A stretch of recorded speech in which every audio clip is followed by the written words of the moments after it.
Hi, beautiful people. Welcome to the Fort Salem Library, where we read you your fanfiction.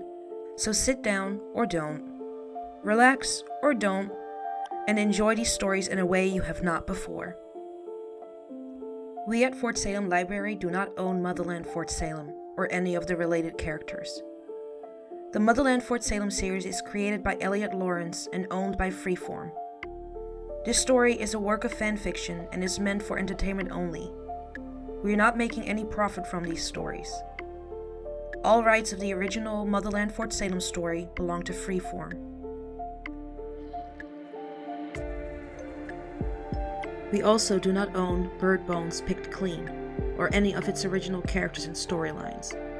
We did, however, get permission from the author to read their story. This story was created and written by the avid reader _ sometimes writer, and you can find the link in our show notes. This story is being read to you by Angela.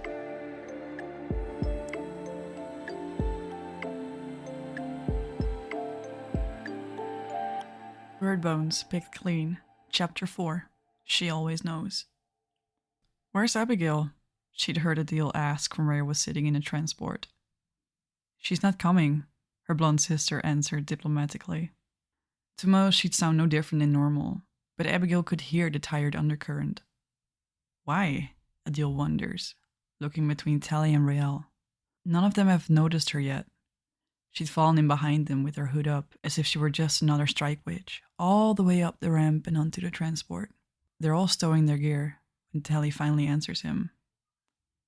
"Long, terrible story," she tells him sadly. Abigail can hear the tears in her voice and can't take it any longer. "Yup, pretty much the saddest story ever told," the blaster agrees, a half smile pulling at her lips when she sees the way that Tally's back straightens when she freezes, and how Rael's head immediately snaps up from where she's tucking her bag under the seat. Those winter blue eyes scanning and then zeroing in on the source of her voice within seconds. Abigail can feel the pierce of her stare, trying to bore a hole through the fabric of the strike hood she wears up to conceal herself as soon as it falls on her. Her smallest sister always just seems to know, like some part of her is always searching for Abigail's presence specifically, whether the girl realizes it or not. The taller witch doesn't know which it is, but there's a part of her that does the same for both of her sisters, though especially Rael, who isn't nearly as delicate anymore. She's grown so strong, finally starting to let go of all that pain and anger, at least a little, and it's helped her come into herself, into her power. She's still a shitbird. Once a shitbird, always a shitbird. But Abigail was given the privilege of helping to mend those broken wings, all the while carefully avoiding the sharp strikes of both beak and talon as she did. And that will always, always feel worth it, like it meant something. Because in the end, she got to watch her learn to fly and then witness her fucking soar with them. She doesn't think she'll ever tire of the sight as long as she's allowed to keep seeing it.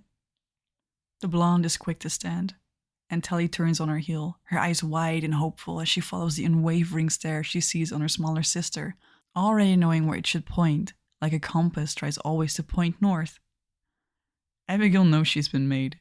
There's no fooling Rael and her ever-running bellwether detector, so she straightens up to face them both and pulls down the hood that hides her. She has to swallow back a smile at their faces. She loves her sisters. "What? You didn't think I was gonna let you two have all the fun, did you?" she asked them, raising an eyebrow and waiting for them to process. Rael only chuckles softly, a half smile pulling at the corner of her mouth, like she's not at all surprised to see her there with them as she takes the taller witch in. And maybe she isn't at all. But Abigail doesn't miss the way that her sister's shoulders seem to relax, nor the way her eyes seem to warm from wary ice and steel. Tally is nearly in tears as she shoots forward to hug Abigail tightly, in true Tally Craven fashion. The redhead hugs her around the neck and laughs her relief as the tension and sadness pours off of her in waves.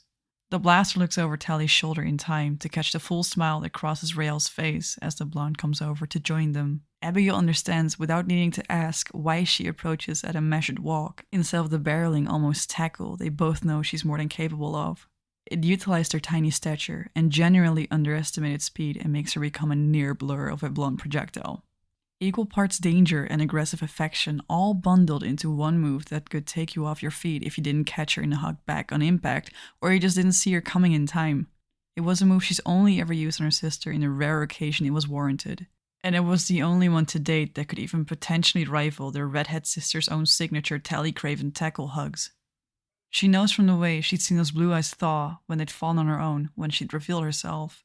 Raelle had guarded herself again, shoring her walls back up high to protect her heart from the real possibility of impending pain and loss that comes from someone else she cares about abandoning her, betraying her, again. Abigail hopes that the blonde knows that she would never do that to them. Not anymore, and not for a long time now. She knew what the word sister meant, had long since learned it both the hard way and the soft way, and she hopes that both of hers know that she'll always fight to get back to them no matter what. To the ends of the earth or the top of the sky, wherever they go, she'll go after them. She'll find them, and she'll go with them there, too.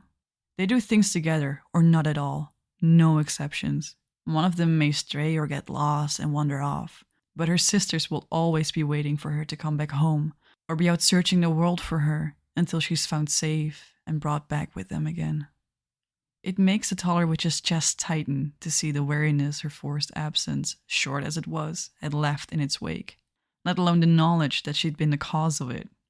She never wants to be again, but Abigail understands, recognizes the raised guard and freshly forged barbed wire Raelle started to wrap back around herself while it's still warm from the flames. She knows her sister well enough by now. She's ducked, spun, and crawled around those defenses before, but something tells her she won't have to now. She's earned her place within them. Those high icy walls covered in cold barbs and sassy spikes crumble and fall, melting away as soon as she's close enough to be dragged in tight by the blaster's arm around her shoulder. "What's up, shitbird?" Abigail says fondly, grinning as her smaller sister tucks herself easily under the arm she's freed from Tally to wrap around the fixer's neck and shoulders. She settles her head against the taller witch's shoulder, and the blaster tilts her head to rest her cheek against blonde hair. They're whole again. They all feel it. It's warm and safe. It's comfort and cuddling at night between sisters after a hard day or because of a nightmare. It's snapping teeth and roaring seeds. It's the crack of a scourge from one of them protecting another's back while they all fight their own battles and foes. It's unity. It's protection. It's trust and loyalty to each other above all else.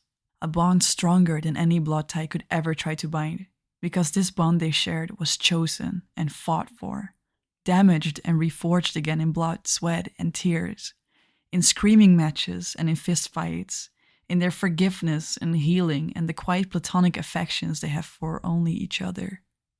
A bond like the sharpened blade of a sword and the unyielding bind of a heavy chain.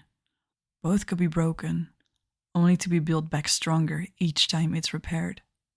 Abigail doesn't think she'll ever feel more comfortable than she does wrapped up together with her sisters. Safe, sound, and as whole as they could be in any given situation they've both found and put themselves in. She'd had to fight her mother to be there. The elder bellwether didn't understand why her daughter was so insistent, why she refused to take the easy path, the safe path. Raelle and Tally are more than her unit. They're her sisters. She'll burn down the world for either of them, for both of them. They had all gone against Alder together. This is how they'd ended up here. Ended up as nothing more than war meat, and she'll be damned if she leaves them to the wolves. Both of her sisters are fighters, and she knows they could hold their own if she was truly gone. But they were hers. So she'd ended up packing her gear, suiting up in her strike uniform, and leaving her mother a note on her desk before marching out to the airfield and falling in behind her sisters onto the transport. Petra would eventually have to learn that telling Abigail no would not stop her any longer. Maybe it's her blonde sister's rebellious streak rubbing off on her, but sometimes it's necessary.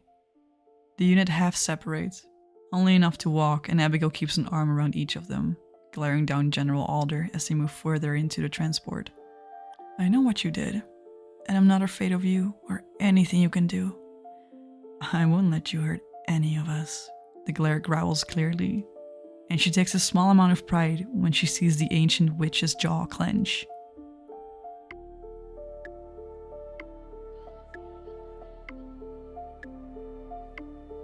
Please find the fanfiction you just listened to on Archive of Our Own, and leave the author some love.